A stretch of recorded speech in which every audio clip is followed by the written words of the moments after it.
Hi, Janet Sheriff here, the first podcast of Mining in America, telling you how great mining is and important to not only our economy, but the global economy. Our first guest is a colleague of mine, Colin Craft, project manager for Group 11 now, but a fabulous history in the sector, and hope you enjoy his visit.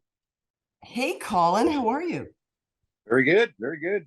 It's good to see you. Welcome to Mining in America. Well, thank you. We're gonna tell people how wonderful this sector is and all the great things that are going on. And you're a big part of this. Well, that's great. Great to be part of it. Well, thanks. Now for the benefit of others, you and I have worked together for a long time. I had the pleasure of meeting you through a mutual colleague, Dennis Fenty. Right. Bless his soul. Yeah. Great man. We miss him here in the Yukon. He was a great premier. Yeah. When we were, when we started up at the project, Three Aces, and we decided we wanted to bulk sample and do everything local instead of shipping it out of the country, as that's what mining does. It benefits rural communities. Dennis said that there was only one person that could possibly do this, and it was you.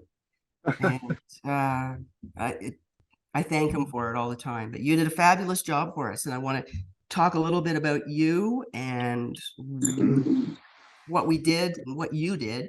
But first, you're in Watson Lake.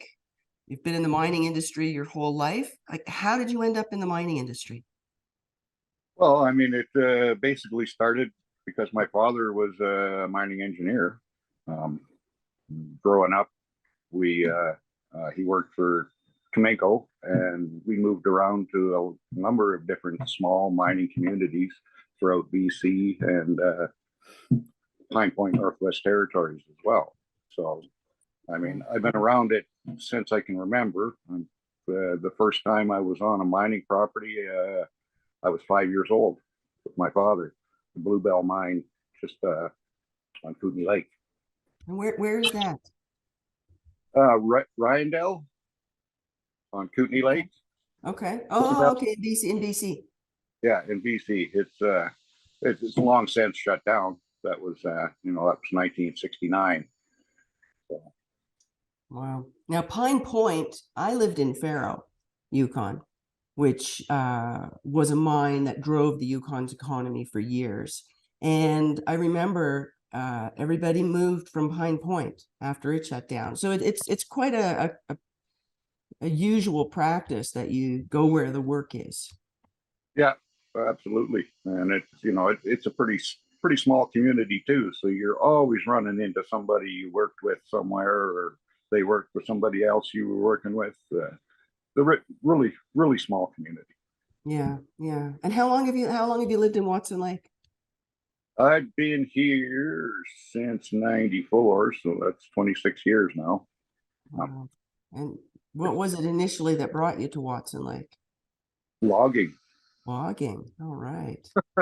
It was in the mid '90s there, where the metal prices were in the dumps and mining jobs were few and far between.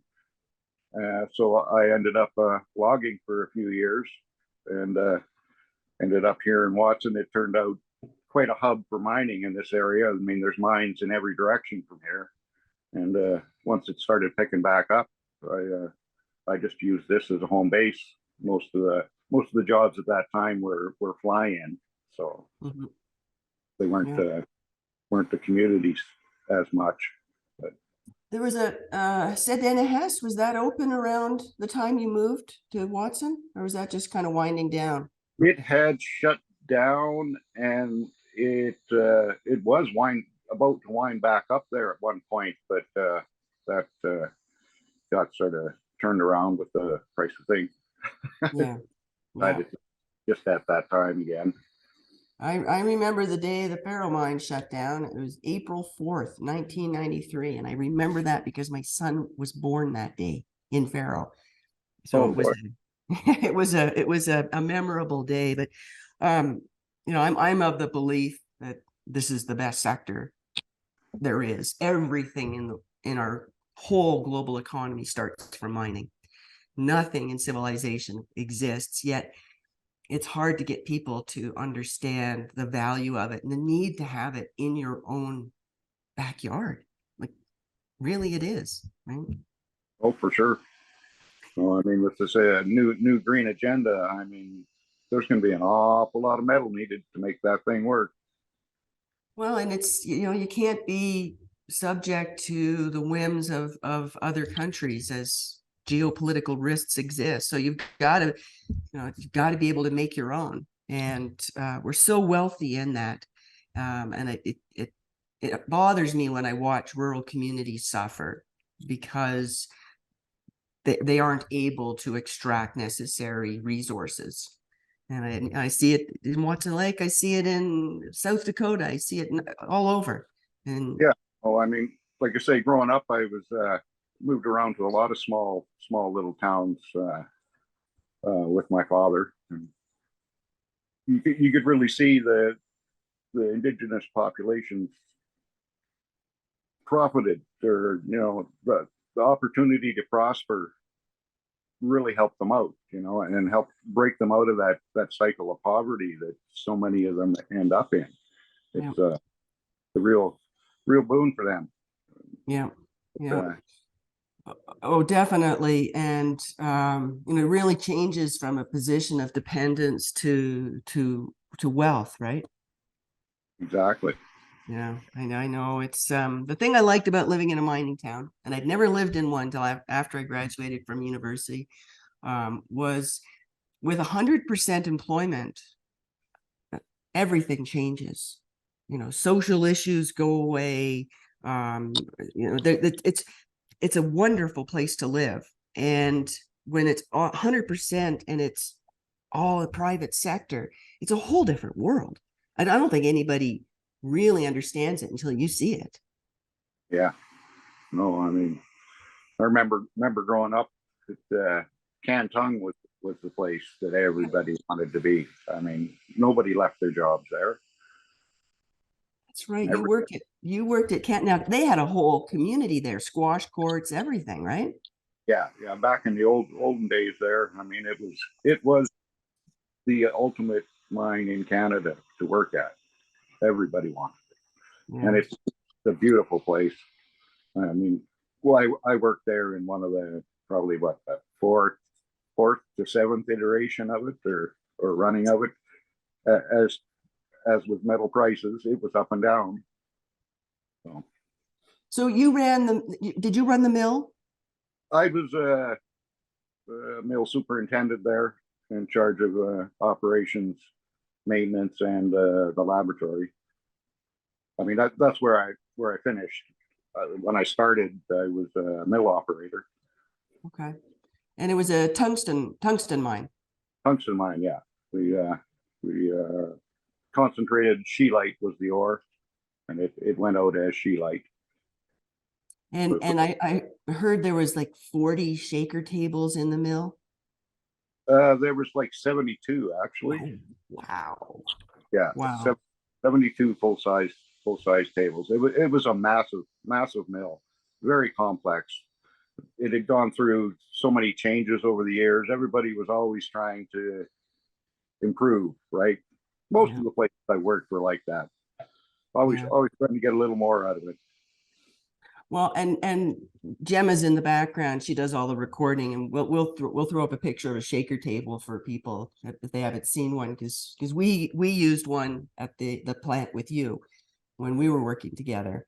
And what you did at Cantung really kind of set the table for, and also at other gold projects, really set the table for what we did together. Yeah, no, absolutely. I mean, I've had most of my experience was in the gold, silver industry, but I've done lead, zinc, copper, moly, the tungsten at Cantung, and even did a year of magnesium silicate fiber, otherwise known as asbestos. Okay. Now, Cantung, I heard that they were initially looking for a different commodity, and somebody went into the field with the core with a black light, and that's how they found the tungsten. Is that story true? I've heard an iteration of that one. It was they were up there drilling for copper gold. Okay. No, and I mean that deposit is full of copper and a little bit of gold up there at Cantung. But yeah, they were drilling for copper, and the story goes here in Watson Lake that the core had come in and it was stored here in town, and a bunch of fine folks were in the pub having a drink and talking about things, and somebody had mentioned, that they were panning white sand out of the flat creek there at the mine, and they got to talking that maybe there was some tungsten there, and that shining a black light would tell you right away. So they went down there with a black light and looked at it and went, "Oh my!" One of the highest grade, it was the highest grade tungsten mine in the world, I believe. Wow. Wow. North America for sure. Wow. I love discovery stories.